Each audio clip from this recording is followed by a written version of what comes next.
Hello everybody, I'm JackieKCooper, and my entertainment rundown for today is a review of two movies that, as you know, are not playing in theaters because theaters on the whole are not open due to the quarantine. So these are movies that are being released, video on demand or other outlets where you can watch movies. And it's a shame that we don't have the big new movies yet. Tentatively, there is a movie that's scheduled, the big blockbuster movie by Christopher Nolan called Tenet, which is supposed to open on July 17th. Whether it will or not, I do not know. Things are opening up, wider. People are going out and doing more. But movie theaters in my area, at least, have not opened up wide. So I'm still relying on movies that they send me. They'll send me the link to a movie, and these are movies that you can go and hunt up and watch on your TV screens. So that's what's getting us by as we talk about our entertainment rundown. But the first movie I want to talk about is a movie called Exit Plan, and it's about a man living in Europe. It seems that he looks like he's living in Poland, Germany, somewhere like that, and he has a partner, and they have a nice life together, and then he becomes ill. He has a brain tumor, and he begins to start treatment on it, but the treatment is not going so good. The main character, Max, is played by, let me get pronunciation of his name. I looked it up. It's Nikolaj Coster-Waldau. Nicholas Coster-Waldau. I hope I'm saying that right. But I Googled it and had them tell me how to say it. And then his partner is played by Tuva Novotny. And anyway, he decides that he does not want to, be with her and get, more and more infirmed and his health deteriorate.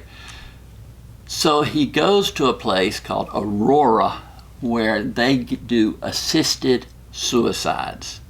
And the bulk of the movie is his being at this place and having some second thoughts about what he's doing, getting to know some of the other people who are there with the same intention. I mean, it is a downer of a movie from beginning to end.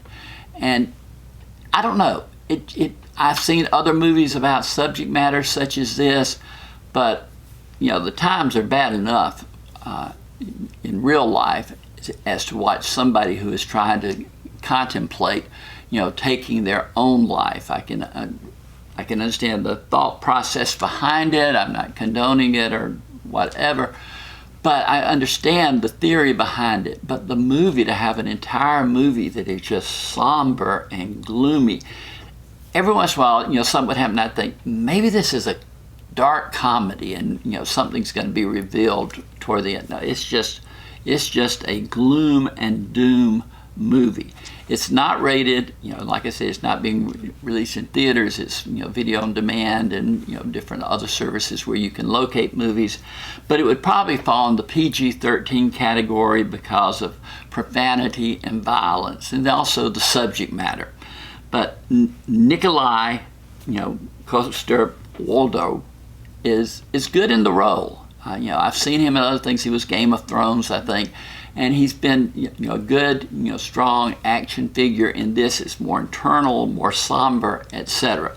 I scored it 4 out of 10. I couldn't even get it to average. It just didn't do it for me. So, watch it at your own risk. Maybe you hopefully don't have an interest in suicide, but maybe you know somebody who has been, in that situation. You might want more information about it. But that's what this movie is about, and it's called Exit Plan. Then I watched a movie called Hammer, and I watched it because it stars Will Patton.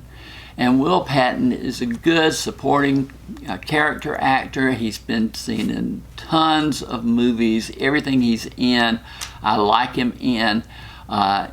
he's reached a point in his career. In this film, he plays a middle-aged man. He's got 2 grown sons. His oldest son has been nothing but problems. He's gotten in with the wrong group. He is involved with drugs, not only taking drugs, but also buying and selling drugs.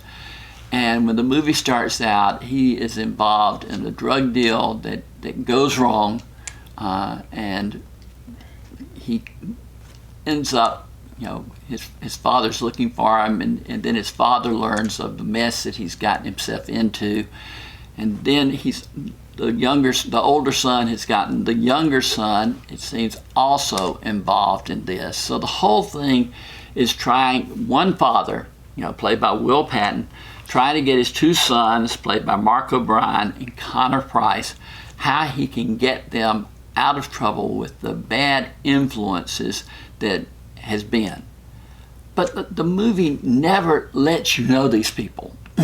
And it seems to be, the theme of the movie seems to be saying, if he'd been a more understanding father, if he had, made it so that when they had problems, they could come to him with their problems and, help him, he could help them, then things wouldn't have turned out so badly.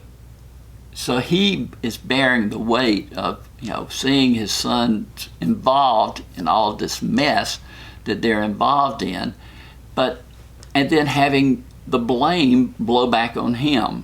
If you'd been a better father, this wouldn't have happened. If you'd done this, this wouldn't have happened. His wife is, the type who says, let's do whatever we can. Let's do what we need to do. She's played by an actress named Vicky Popovs, and but you never get the family unit dynamic at all. Also, this movie is called Hammer, and I never heard, saw, whatever, a character in the movie named Hammer. Maybe I just, blinked my eyes at the wrong time or coughed and didn't hear, but I never heard anything about Hammer until the very end of the movie, and there's a little sign that goes up on the screen that says this movie is dedicated to my father, so-and-so, Hammer, so-and-so. So the movie is like a tribute to his father, who is named Hammer. That's why the movie is named Hammer. I have no idea. But this movie also is not rated, but would fall in probably PG-13 category for profanity and violence. I will say Will Patton is good. Once you see him, you'll say, gosh, yeah, I've seen him in a million movies. He's just a sturdy, solid character actor who gets the job done. But this movie, in which he is the star, just does not serve him well. I scored it 4 out of 10. It's below average. It's just it doesn't hold your attention. There's some action moments because of the drug chase, attempted murders, etc. But the pacing of the film is just not there. It's sporadic. So I didn't get much out of this at all. But if you're still in an area where you're pretty much stuck in your house, hey, you might want to pass some time with this one. It's a last option type thing. But still, anytime you watch Will Patton, it's worth watching. But that's 2 movies that each got a 4 from me, so we'll just take it from there. But reach down, hit the subscribe button. We'd love to have you on board as a subscriber. We're getting through these days of quarantine or whatever, but we'll keep you informed as to what is out there. But for today, this has been Jackie K. Cooper's Entertainment Report with 2 movies that you can watch during these days of quarantine.